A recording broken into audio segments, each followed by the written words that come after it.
Louise Bedford here, the host of the Talking Trading podcast. Each week I aim to bring you interviews and insights about when to trade, what to trade, and the way to get your mindset to work so that your power is totally claimed in the markets. I wanted to start out with a little story today. I know that sometimes it can be a situation where you can feel embarrassed.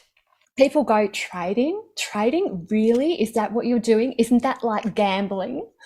I just am here to tell you that you can survive embarrassment. I want to tell you a little story about a very embarrassing moment in my life, and I want to tell you I did survive. I was in front of one of the biggest audience that I had ever presented at. I had my new dress on, I was on stage, everybody had given an amazing round of applause. I was flying high right up until the moment I tripped down the set of stairs, landed on the floor, all skew with. My beautiful dress went over my head. I flashed my undies to the entire audience and everybody went, oh my goodness, just lying there for those 2 seconds where I tried to recover my composure, I thought, what am I going to do? What am I going to do? And then I leapt to my feet and I yelled, ta-da! And everybody laughed and clapped and it was wonderful. So I think it is very possible to recover from embarrassment. And if you are going through a difficult time explaining trading to your friends and family, just know that in the fullness of time, you will be victorious and you will have your ta-da moment. You will shine and it will be wonderful. And I'm going to be one of your biggest cheerleaders if you decide to let me into your moment. I would love to hear from you. As you know, you can contact me directly, louise@tradinggame.com.au. That is my other website, tradinggame.com.au, that I run in conjunction with my co-host, Chris Tate. So as a best-selling author, I am definitely here for you. I have got your back. Now, I wanted to tell you that story as well because I know it is rather openly vulnerable, and one of the people that has really helped me understand being openly vulnerable is Olivia Clare. Olivia Clare runs her own podcast, the Crystal Vision podcast, and I just love it. I'm going to let you behind the scenes to eavesdrop on my conversation with Olivia Clare. She is here to bring simplicity into your life as a business owner.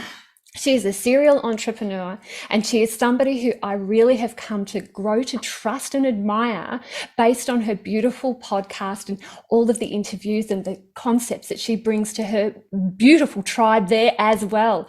So without further ado, I would like to introduce the wonderful Olivia Clare. Hi, everyone. How are we today? That was hilarious. I'm sorry. I was trying not to giggle as you were talking. I would have died on the spot. Oh gosh, I hear you. There was so much there at that moment that I thought, what do we do here so that there's a lesson in it? It's so funny, isn't it? The confidence that we derive from different parts of our life. And now that I think about it, that probably was my most embarrassing moment. And I can wear that with pride now. Yeah, absolutely. And just quick thinking on your feet, like as soon as you fell over, you thought, you know what, I'm just going to make this my moment and say ta-da. I love that.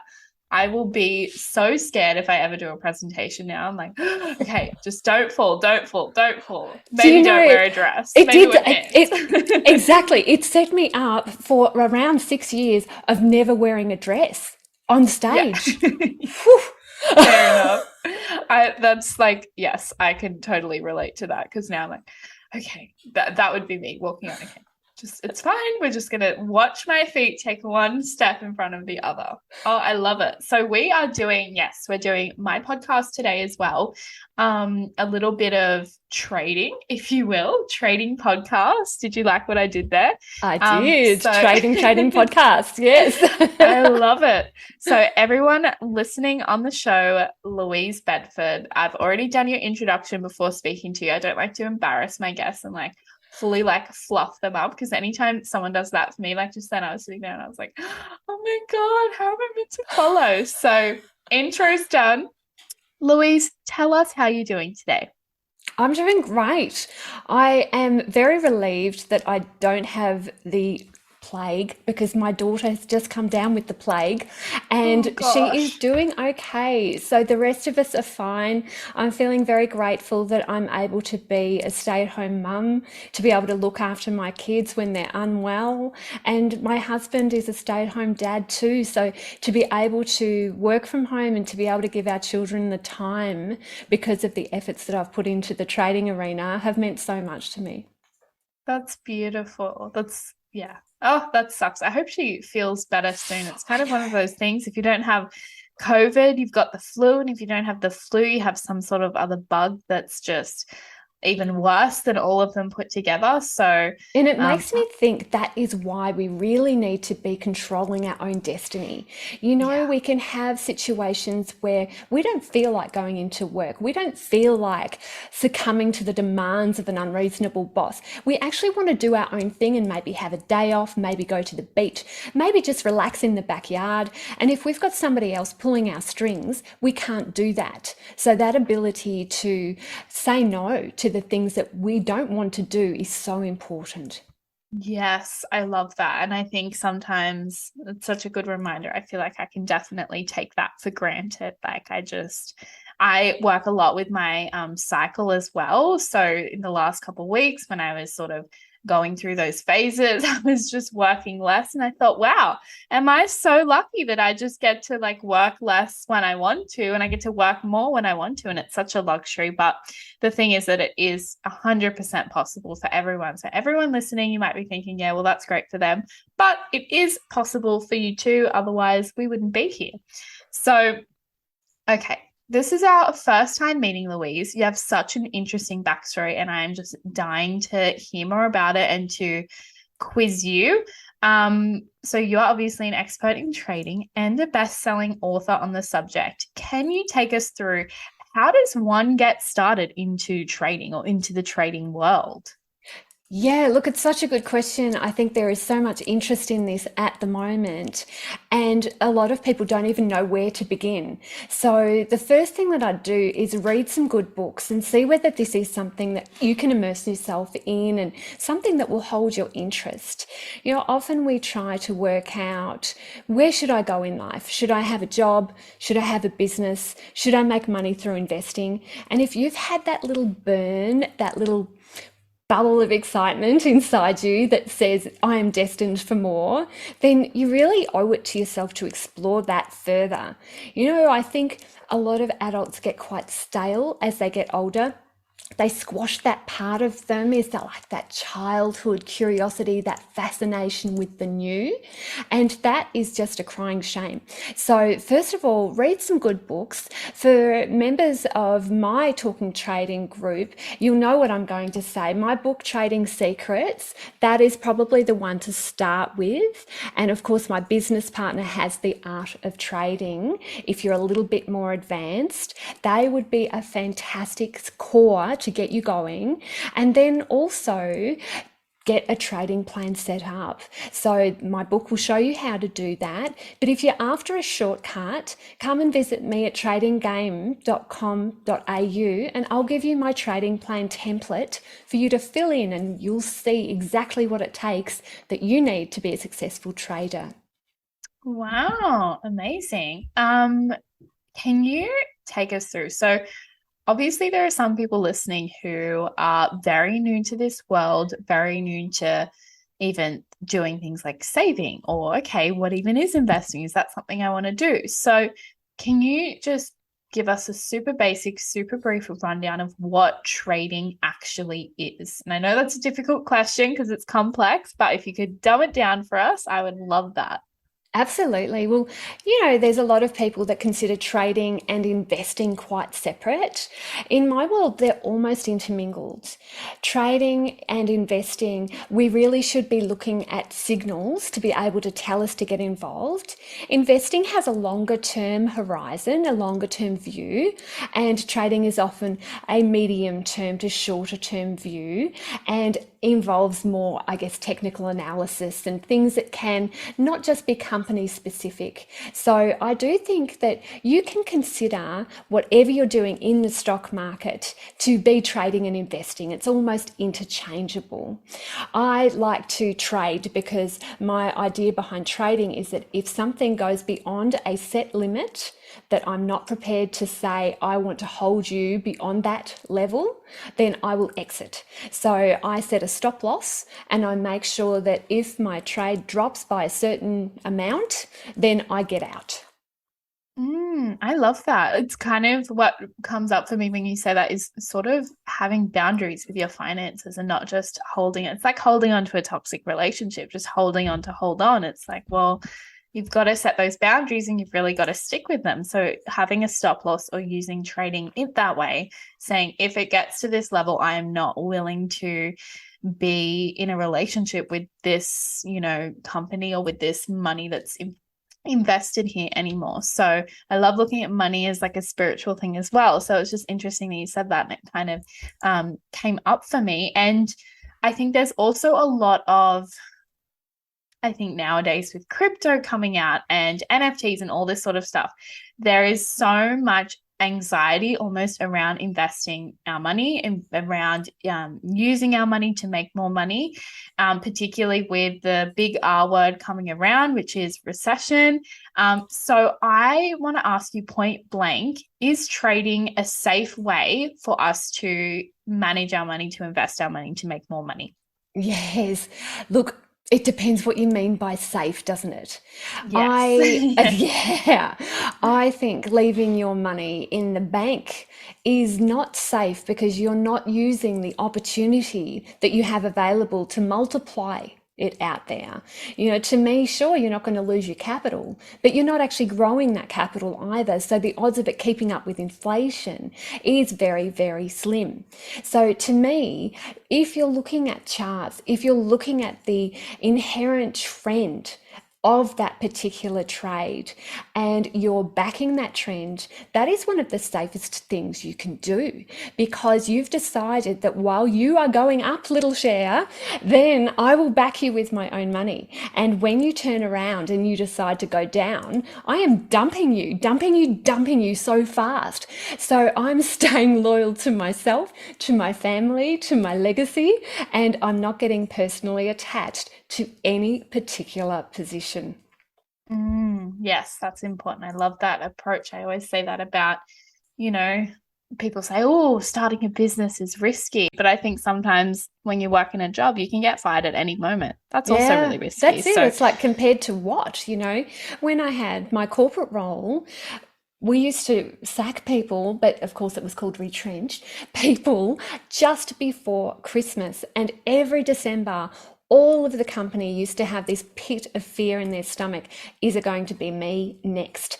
And that to me was far more dramatic and far more unsafe feeling than anything that I've experienced in the markets. yeah.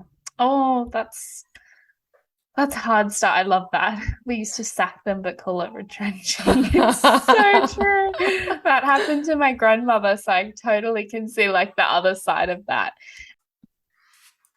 So what I want to talk about now is, I have not gotten into trading myself, a little bit into investing in shares, but one of the first financial books that I ever really it made me reevaluate my approach to finances was Tony Robbins' Money Master the Game.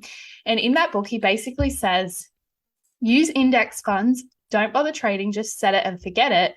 And then recently I started reading Peter Lynch's One Up on Wall Street, and he's starting to change my mind a little bit.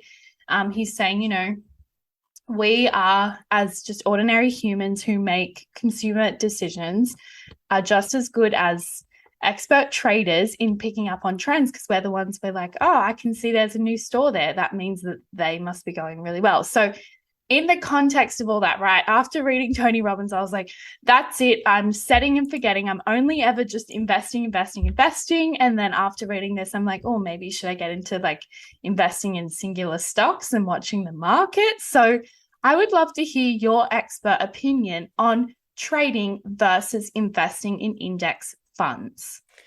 Look, I think it is interesting to consider that so many of the choices we make, we think of it as binary. I have to do this or that. Mm. And in actual fact, there is room for everything in your investing horizon. I'm a big one for ETFs and for index trading because just from a technical perspective, if you've got something in an index, there is a survivor bias, which means the companies that are going to go out of business, for example, they get taken out of the index and a new up and coming company gets put in. Now, the impact on that is that the trend goes up and up. And usually, and I can't speak for every occasion in the future, but in general terms, the market in terms of indices and ETFs go up over time, on average over time. So we can't speak about short-term vagaries. We can't imagine what we can predict for tomorrow, for example. It could go down tomorrow, but on average over time, you do have an impetus where that trend is going to go up and it's going to drag your money with it. It's brilliant for something that has a longer term time frame so that you don't get caught in a short-term downtrend. And it is something that I think every trader should have a fair chunk of their money in, because that can be a very stable way to have your wealth occupied beautifully. And then, of course, we have shares. So shares represent some specific risk. So what do I mean by that? I mean that that particular company in itself, that is what you are trading. Maybe something could happen from a mining perspective that could affect it.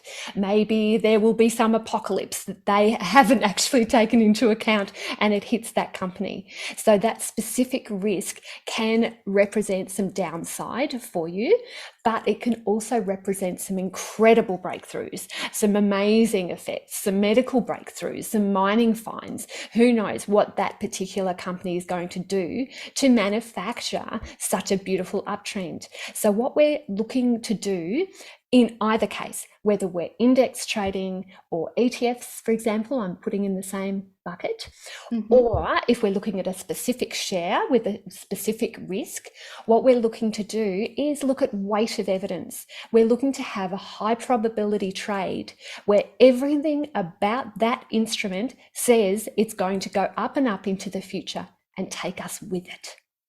Yes, I love that. You just said what my therapist is telling me all the time. She tells me I'm so binary, or well, we talk about it together, obviously, but I can tend to be like, no, it's black or white. And I love that you pointed it out, that it's like, why can't we have both? Why can't we do a little bit of both? And it's good to know how to do both and to know when to do either. So that was a very, very powerful answer. I am all about women taking control of their financial future. Okay. That's my thing. I love it. And I would love to hear your take on this, on why is it important for women specifically to take charge of their finances and learn more about investing strategies? Look, I think we have had so many situations over the past few years where women have ended up slipping behind. And actually, what has happened is we haven't harnessed our own inner strengths and our own inner power. We are just starting a new movement now. It's going to be amazing over the next 3 to 5 years what is going to happen for women, especially in Australia. One of the pieces of optimism that I can share with you is I'll just read the headline to this actual news story that came out a short while ago. In times of stress, female fund managers take less risk than men for the same performance. So think of what that means. We are more conservative often in nature, but in terms of our performance, we are matching the blokes, which is fantastic. And let's contrast that with something else here, which is perhaps a difficulty that women are facing. So-called flexible working arrangements are not delivering for Australian women. Stress levels are rising, burnout is far more common, harassment and microaggressions from colleagues are increasing in a post-COVID world. So let's think about what that actually means. The work environment maybe isn't as safe as we thought. We lost our jobs more frequently than the men. We had pay cuts more frequently than the men, and our equity has slipped backwards in terms of pay equity. So we need to start looking further afield. We can't look for traditional answers here. We have to find a way to scope for the future, for ourselves and our families, in a way that suits us our own very natures, but also suits our lifestyles. I don't know how to do that with a traditional type of employment situation. I've forgotten. I left my job in 1996. It has been so long since I had a boss pulling my strings, and I don't know how women do that. I do encourage every woman to look further afield than just the traditional level of employment or your traditional stay-at-home type of role. There is more that you can do to be more, to do more, and to have more, and to feel more fulfilled. And it is totally within your grasp. Yes. And just building on that, I encourage anyone who already has a business and is specifically a woman in business to start thinking about how you can implement ways for women to thrive in your own business. So, just continuing the trend of, okay, cheap labor, let's outsource, or let's work 9 to 5 because that's what everyone is used to, is not going to be sustainable in the long run. And I think as women who know and work with our own flow in our own businesses, we need to give that same freedom to our employees to some degree, right? We need to be able to create a work environment where they are encouraged to follow their feminine flow in an environment that is safe and that does allow that, because we just need to start moving away from the masculine 9 to 5. I'm sick of it, and I've never worked a 9 to 5. So I'm sure anyone who's listening to this and has been in the 9 to 5 is like, yes, please. But it actually starts with us. The guys are waking up to this as well, because as the pressures have mounted on both genders, we're starting to work out, what do we really want? Who are we at our core? And what more can we explore within our own personalities that can bring us in satisfaction and fulfillment and money? And I think it's wonderful because we are definitely at the fulcrum of the seesaw. We can tip either way from this. There will be people who will go on from this very moment and thrive and have an amazing fulfilled life, perhaps in an area that they never even considered in the past. And there will be those that will still sit on the couch watching Netflix. It is more to do with who you are than where you are at. Yes. Oh, that was like a little mantra. I loved that. I'm like, oh, okay. Beautiful. I'm just looking at my questions. Oh, yes. Sometimes I outdo myself. What is the biggest obstacle you see that people have when it comes to their money mindset? And what are some strategies that they can use to overcome it? Because I'm sure you have seen it all. Oh, look, there are so many obstacles that people cope with, and it can be quite individual, but I think self-doubt has to be one of the biggest arenas. People often question, can they do this? Are they able to? Are they confident enough to drive this forward? And I know that a lot of your audience are females, so I do have an evolutionary biology theory on this that I'd like to share with you. Yes, give it to us. Yeah. And guys, if you're listening to this, do not turn off, because this very aspect that I'm about to discuss can make a big difference to your relationships with women, and also, funnily enough, the amount of sex you're going to have as a guy. Oh, got your interest there you now, go. haven't Yeah, I? everyone, they're like, whoa, hang on. Now, the difficulty with a lot of striking out into a new area for women relies on how we feel in our lizard brain. Now, we might know, I mean, I've got a degree in psychology, and so it all feeds into the psych mindset, doesn't it? The very outside of our brain, the cortex, is the most modern part. And as we get into the center of our brain, we get closer and closer to the limbic system, which is our automatic lizard brain, where we have these visceral reactions and things that perhaps we're not even sure as to why we have a gut feel about, we experience. Now, when a female's safety is threatened, what happens to us? We are right back in the cave. We think we're going to be kicked out of the cave. We're going to be defenseless. There'll be nobody there to support us, and our children are going to starve, and our line will die out. That is how severe it is. It's somewhere in our DNA, we have got that feeling that we are going to be burnt at the stake if we strike out, if we express our opinion, if we give voice to our thoughts. That deep, visceral feeling of threat is with us. And first of all, I think we have to acknowledge it. The men who acknowledge it, bless you. Absolutely, because we are vulnerable. We are often smaller than our male counterparts.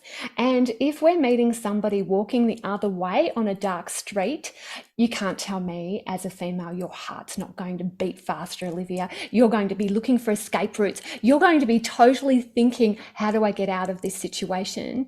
Whereas a guy in that same situation won't be thinking that at all. He'll be going, oh yeah, footy, oh cars. He won't be considering that threat aspect at that deep core level. So men, how can you take this and protect the women in your life? And I'm not just meaning gender specific either. I'm meaning anybody that feels that. So I don't want to necessarily be binary with that either. I am the mother of a proud trans daughter. So please take everything I'm saying with a little bit of salt here to smooth out those gender differences also. The guys who help with the chores in the house get more sex. Go figure. Now, why is that? The women are often taking on the lion's share of the gender role in the house. On average, we do more housework per week than the guys do. And if the guys are willing to share in that, the women are grateful and they actually aren't as exhausted when it comes to nighttime activities. So you can't say I never give you practical tools here, Olivia. Yeah, No, I think this is life advice. Yes, the dogs are so noisy today, but I think that it's all women in the house. We've got 2 female dogs. I think they're like grunting in agreement. They're getting into it. Yes. Yes. It's so important. And I think we tend to, again, thinking in that binary way of thinking, okay, well, you know, gender stuff, that has nothing to do with my finances. That has nothing to do with my money mindset. And it's like, absolutely. Self-trust is so important when investing, being able to know that you know what's best for you. And I think when we lack that safety in our life, whether it's in our relationships, whether it is just walking down the street, right? It all affects that level of trust that we have in ourselves to be able to take care of ourselves. So it all ties together for sure. And I think, you know, it's the job of men and women and neither, whatever people identify as, to sort of look at those feminine energies, look at those masculine energies and start to even out the balance a bit, because we do live in a very masculine oriented world. But I think, like you said, the tides are turning and hopefully for the better. Okay. If someone is listening to this and they're thinking, okay, Louise, you have convinced me. I'm ready right now to go and start trading. What are the 3 top pieces of advice you would share? Firstly, work out why you want to trade. What are you looking to get? Are you looking for a little bit of extra money on the side? Are you looking to eventually leave your job and be a full-time trader? Work out your level, because that will guide a lot of your other decisions, and it will come together much more easily, because often we want to quit things once the going gets tough, if we know why we're sticking with it, especially if we have a mission statement and our values are aligned with that mission statement and with our activities, we're much more likely to stick at it. So that'd be number one, work out why. Number two would be to get a good education around trading before you put a cent into the markets. Read books, find a mentor, work on your trading plan, really get yourself cemented in terms of the knowledge that you need to excel as a trader. And it comes down to three different areas: your trading system, so how you get in, how you get out, how much money to put into each position. Your trading psychology, and that's what this podcast is so great with, Olivia, because you are helping people's mindsets elevate, which I love. And then the third component is maintenance. So making sure that once you start putting money in, you're looking at that money carefully and you're using good money management. And then the third point for the actual what should we do when we want to get started type of question is start small. Put a small amount of money in the markets. Don't smack the whole lot in. Don't put it all on black. Don't have that gambling mentality, because none of that will do you any good. We are talking about consistent pressure over a long period of time where you're putting pressure on yourself to learn, and you're putting bits of money into the market continually according to a good, sound trading plan.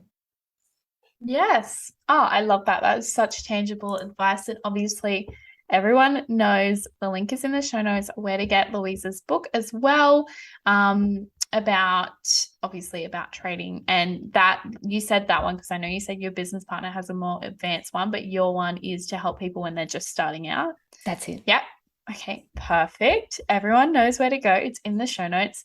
I always love business and I love talking about money, but I'm always curious when I have guests on to ask what you're currently passionate about and what's lighting you up, whether it is in business, in money, or in life. Look, the thing that I'm really hooked on at the moment is developing my podcast. I have found that behind the scenes, I had trouble talking. I had a very difficult time over the past 3 years, and I had an operation just recently, and bang, I can talk again. So thank goodness. So to relearn to talk with all of the speech therapy and everything, I think what happened is I let my podcast take a bit of a back seat. It was emotionally painful to look at it because podcasts rely on talking, and I only had a certain number of words per day. So I'd do a show and then that would be it. I'd have to have vocal rest for a long period of time after I'd recorded.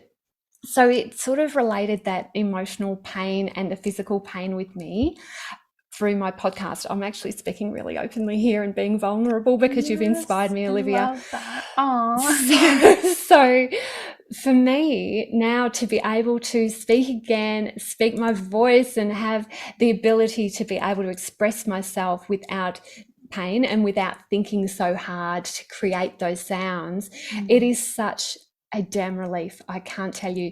So I am throwing myself into my podcast. I'm getting on new guests. I'm very excited about what that can do for my people, extending their education, their mind, and also developing nice friendships for me. So a lot to do with my podcast in my future. Yeah. Talking trading. That. Yeah. Yes. But it does all tie together again, like obviously an experience. And that is the funny thing when you get started in business is you find so many of your personal stuff in your personal life, your personal experiences get filtered through your business. And it's like, okay, you have a personal, health issue and now you can't do your podcast. So, but I love that. I mean, I think it's beautiful. And obviously you've got such a strong message to share. So the fact that you can now just share it openly and freely is really lovely. So I'm so happy for you. That's such a fun answer. Tell us, what are you currently working on other than the podcast? Is there anything else that's sort of really juicy in your business or that you're getting lined up? Look, that's the focus. I think also my usual focus, of course, every year is my mentor program, where I take a small group of people and I help them really excel in the markets, especially even from a beginner level or even an advanced level. We've had fund managers part of the mentor program, we've had brokers, but we've also had people who've never even opened a book until I've said, hey, let's get a focused formalized structure for you to take you from zero to making money. So my mentor program is very close to my heart. It's coming up for the 23rd year that I'll be running it. It's the Woo! longest continual running mentor program for trading in the world. And I run it. Wow. Yeah, I know. It's exciting, isn't it? I mean, sometimes I just have to pinch Yeah. myself. I traded when I was single, married, without children, with children. The mentor program has been where I've seen my babies grow up and I've seen my children, my personal biological children grow up, but I've seen my traders grow up as well because Yeah. it is a repeat for free course. The people in our very first course, some of them, they hang around with us even now, all those years later. So Wow. it is probably the biggest, most focused passion from a business perspective in my entire life. Yeah, that's beautiful. I think that's such a testament to the program and to you as a mentor. If there's people from 23 years ago still sticking around, I'd say get your butt in there because you'll probably be there in another 23 years. So, what a good like return on investment, I would say. Yeah, that's 23 right. years. That's How good was the excellent. first people that came through? Every year they just keep hanging around and learning more tricks and checking their and even in that time there have been so many developments in the markets that they've been able to keep up with those because it is a mastermind, it's a melting pot. The people that we originally trained are now our peers and our friends and we get to hang out with them around the world when we can travel. Yeah, Which is a wonderful right. thing. Yeah. Yeah. Okay, amazing. So, in saying that, sort of seeing what you've experienced, what you've built in the past, what is your crystal vision for the future? So, what is it that you're working towards so that in a few years' time, we'll be able to listen back and go, yeah, she's achieved it all? Yeah. Look, I have been thinking about this a lot, and I'm going to be open here. I don't have an answer because I want Love it. to continue with my speech therapy and make sure my voice holds out. I want my podcast to grow. I want to look after my traders in whatever way that I can. So I think rather than giving a massive vision, I actually need to pare back my visions to things that I can do on a practical basis, on a day to day basis, that fill me up, that give me joy. And that's what I'm pursuing at the moment. The things that light me up from the inside, if I've got that, I'm following that. I'm pulling on that thread and seeing what gives. And I'm enjoying that ride, that process. So I'm not necessarily, I mean, years ago, I guess I wanted to take over the world and I had all these ambitions, but I'm quite happy with where I'm at and where I'm heading. So it may not be the answer you were looking for, Olivia. No, I always love, I think it's very rare that we have someone on whose answer to that question, because I ask it every time, is I don't really have one. But I think it's so beautiful when that answer arises because it's such a testament to someone living in the present moment, someone just being so happy and grateful for where they're currently at. And I love that idea because when you like, you could set your crystal vision and be like, yeah, I want to be a billionaire in 10 years. And it's like, great. But what if you get to that $1 billion number and you're not happy? Whereas you get to decide to be happy now. I actually call that like the key to life is choosing the present moment as the time to be happy, to do what makes you happy now, because it trains you for the future. You get to just continue to have more and more and more happiness and joy and build upon it. So it's a great answer. I always love that answer. So That's it's so true. amazing. There are a lot of unhappy rich people because there is that arrival fallacy. And the arrival fallacy is where we think we'll be happy in the future. And we say, as soon as we get married, we'll be happy. As soon as we have our first child, we'll be happy. As soon as we get that promotion, we'll be happy. And the difficulty with that is that we're bringing ourselves along and we always have that next thing that we're aiming for. So if we don't actually stop and say, hey, what is bringing me joy now? That is actually a really bad place to be, because next time you arrive at that location, you're not going to be any different. I think we have to claim our joy while we can.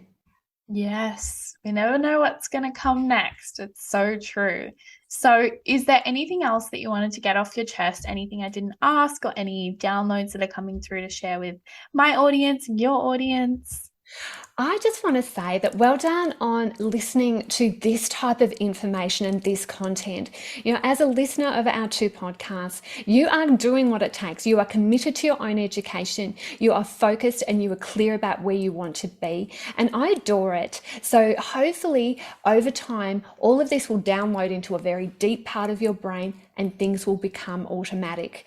Don't expect it immediately. Sure, some of the jargon that the business side uses for Olivia, the trading side uses for me, some of that jargon can be confusing and you can feel overwhelmed and out of your depth.